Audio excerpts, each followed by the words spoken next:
So on June 23rd, Meta announced they were ending their Ray-Ban co-brand and launching Meta glasses by Kylie. It was actually funny because it was like they launched it on the same day that Snapchat was kind of announcing that they might be getting Robert Downey Jr. to be like an ambassador. So it was kind of like taking the thunder away from Snapchat by saying like, look, we got Kylie. Here's, her branded glasses. And then they launched a commercial yesterday which kind of shows, Kylie going through her house and doing normal things, right?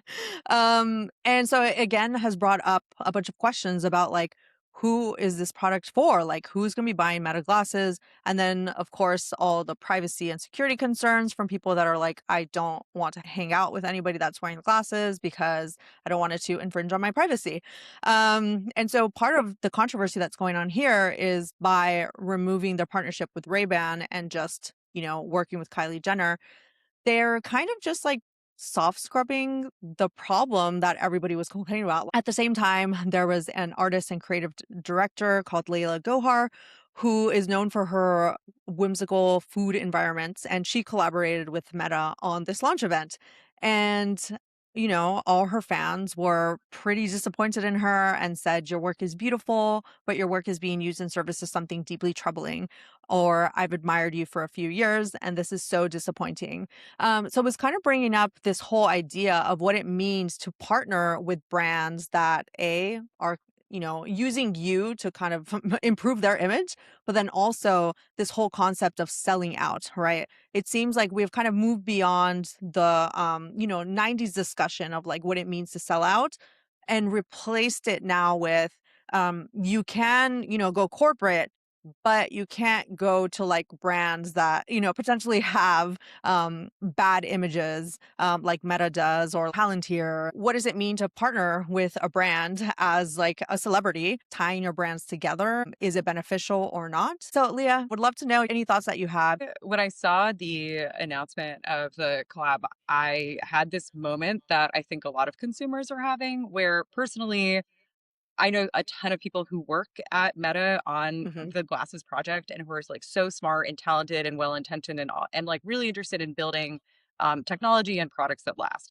And I also see in headlines news like I don't know if this is something you had the chance to cover, but I think it was in the spring, a coverage of people in Kenya having to review the footage because they had a contract with Meta Mm-hmm. glasses and Yeah. seeing things that were causing extreme trauma. And then Meta severing that contract and 1,000 Hmm. people being laid off. Like we just see in the headlines some pretty intense Hmm. stories around this type of technology. And then also, the backlash for Ring with surveillance Right. technology, but also showing up at the Super Bowl and kind of being surprised that people didn't like that they could Yeah. help them find dogs. Like we really keep getting pulled in the purchasing decisions that we're asked to make and the way that technology is moving into these conversations about the like ethics and morals of using certain products, Hmm. of shaping certain products. And I think bringing in a celebrity spokesperson is it can do a couple of things. One Yeah. of those things is sort of create a different distracting conversation that removes scrutiny from some of those topics. And Hmm. then I think also can just increase the sense of inevitability of, oh, well, like, okay, honestly, the Kylie collab seems cute. Like suddenly people are shifting to some of the more superficial aspects of the product, Yeah. even before thinking about, is this a useful object for my life? And do I really understand the impact of different purchasing or usage decisions I might make here in terms of where technology is moving, in terms of like what I'm just comfortable with and what I expect from the companies building things. So it was an interesting moment for me to look at it and say, honestly, like, I feel shame saying it. I'm like, "Oh, I thought it looked Yeah. kinda cute." And then, you go online and people are like, "They're like Yeah. Cybertrucks for your face." And I'm like, "That also seems Yeah. true." And so Yeah. so it's a tough challenge that consumers have, and I think that, from a pure brand standpoint, it's a really, I think, an effective move by Meta to shift the Hmm. conversation to, "Are these cute or not?" Rather Yeah. than even, "Is this a useful thing for me, and am I comfortable with some of the other ethical impacts of using a product like this?" Yes. So last week when the collaboration first came out, I was like, this is actually very smart of Meta because in comparison to Snapchat, which is trying to get, Robert Downey Jr., who like, fine, I guess he's going to be in Marvel again. Obviously, the Kylie Jenner collaboration made more sense, especially because if Meta is trying to become more fashionable, right? Let's, make them attractive, make them more appealing to younger consumers. Kylie fits all those like, buckets, right? Um, and like one of the quotes that I wanted to mention here is that there was a Substack from Lily Turner that said that Meta's response to mounting scrutiny over how the glasses are being used has not been to limit the recording capabilities; it has been to hire Kylie Jenner. That became more obvious with this commercial, right? So the commercial made clear to me two things. One, it's a pretty boring product to use on a day-to-day basis, right? Because what are you really doing, right? You see her, she's painting her nails, she's walking around her house, she's seeing like workers come in and I guess deliver a statue. But the second thing was what it wasn't showing, which is any aspect of her life that is interesting, right? Her relationship with Timothy Chalamet, her beauty business and like how she became a billionaire, her children, her family, like none of that is in there because of the privacy concerns, right? When they did just the photo campaigns, then your imagination takes you like, where would you use these, right? Um, and so by actually showing what you use them for, it shows the flaw in the product, right? And it also brings up the privacy concerns again because she's very clearly, concerned about her privacy because she's not showing anything that's private, and so that was like one of those things where, you mentioned the Kenya story. And now that I'm like thinking, it's like the big thing that came out from that is how much men were filming women in, inappropriate places, in inappropriate situations. And that was what, the Kenyan, whistleblowers were saying. When that came out, it's like, well, yeah, that's exactly what people are going to be using these glasses for, right? And so they've been trying to kind of, wash that away because that's the biggest concern that people have. And it was like funny because it's like, oh, I guess you didn't actually have to do the commercial. You could have just left it at the photo ad and seen what came from it. But you wanted to push more about like we have Kylie, we should get her to like sell the glasses more, So it's really funny because it's like, you know, there are marketing things that you can be doing that will obscure Obfuscate. Yeah. um Yeah. the concerns that people have. These are the conversations that people should be having before we even get to yes, we should just, give away our privacy to do these things.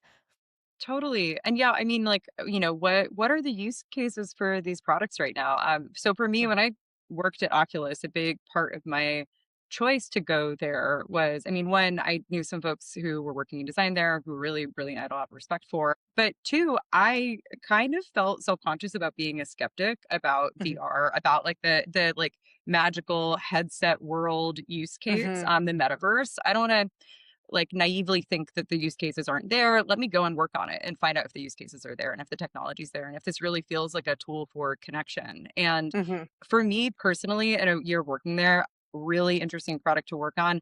I did not become a convert to, oh yeah, a really cool, awesome future is one where we all like go into our headsets Mhm. and have this rich experience alone with our thoughts. And also I think Yeah. the AR use cases were the most fun to design for. Like thinking about like that was the first device where you weren't tethered to a computer, you had like Mhm. full pass through.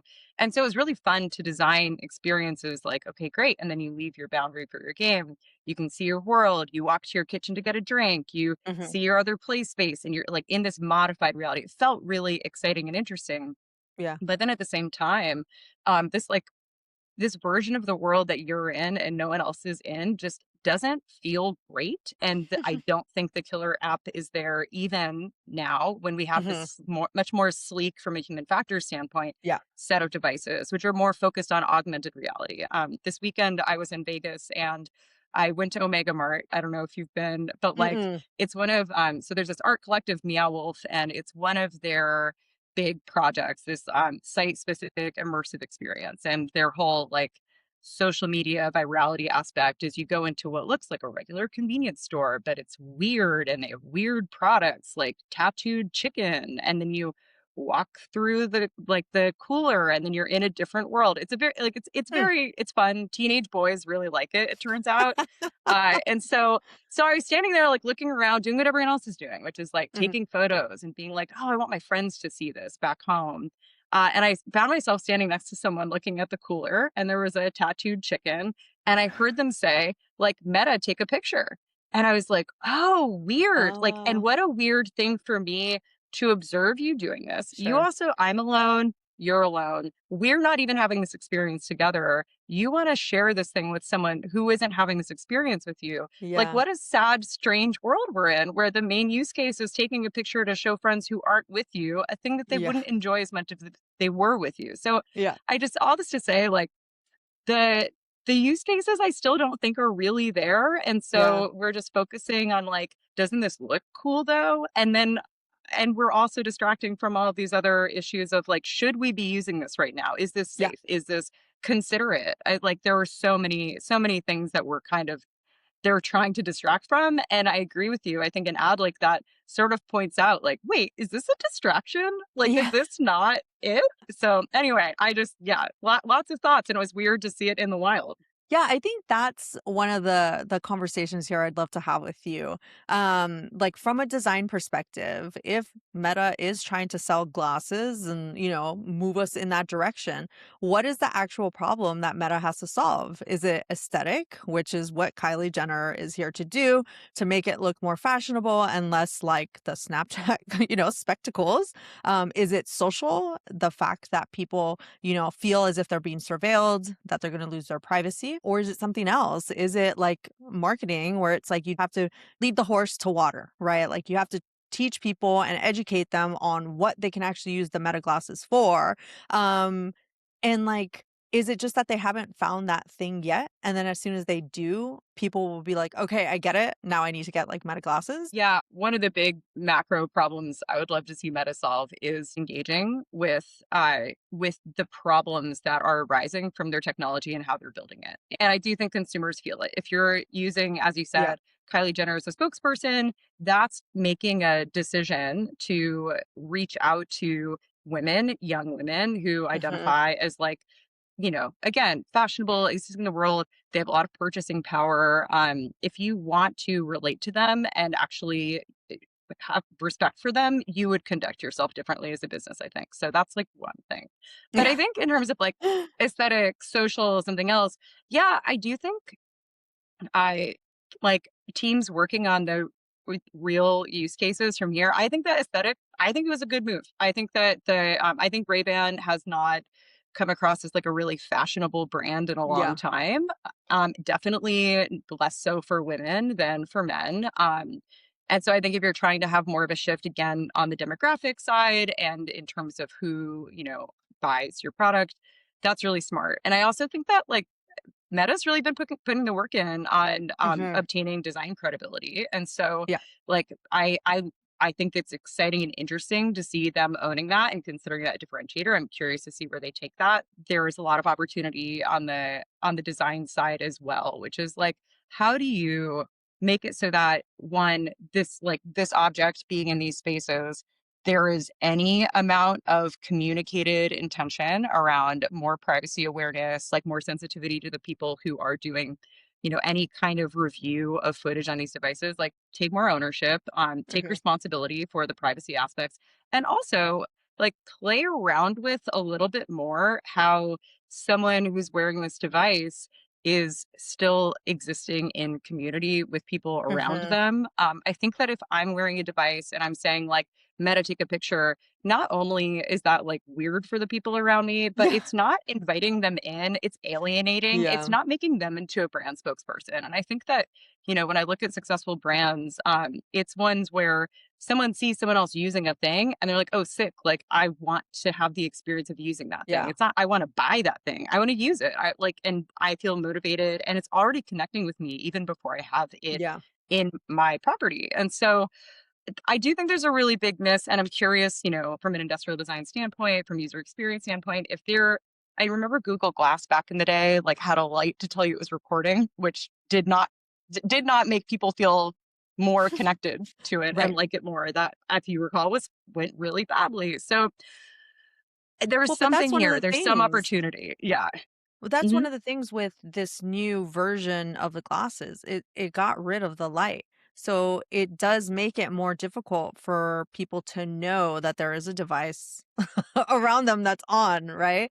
And so that's part of also what's leading this conversation around privacy, and especially if they're not being warned that it's happening. Also, the big thing here is like how much of a behavioral change we're expecting of users, right?